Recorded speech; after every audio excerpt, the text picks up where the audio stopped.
অনেকে আছে কফিল আমাকে সুন্নত পড়তে দেয় না। আমি জিজ্ঞাসা করি যে ডিউটির সময় না ডিউটির বাইরে? ডিউটির সময়। তো ডিউটি করা আপনার ফরজ না সুন্নত? আপনি বেতনের ডিউটি করা ফরজ, আর এই সুন্নত পড়া হচ্ছে আপনার সুন্নত নফল।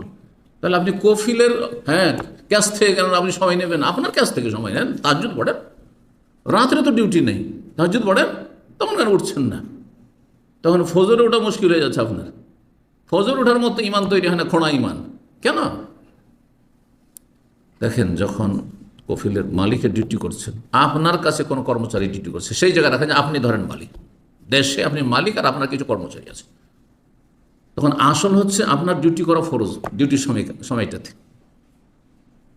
আর বাকি সুন্নত নফল পড়া নফল কাজ সে নিজের সময় পড়বে। ডিউটির সময় যদি অনুমতি দেয় তো ভালো মানুষ, দিয়েছে অনুমতি, জাযাকাল্লাহ খাইর। আর যদি না দেয় সে গুনাহগার না। যে ফরজটা পড়ে এসে দোকান খুলো, ফরজটা পড়ে এসে ডিউটিতে লাগো, কোনো গুনাহগার নাই।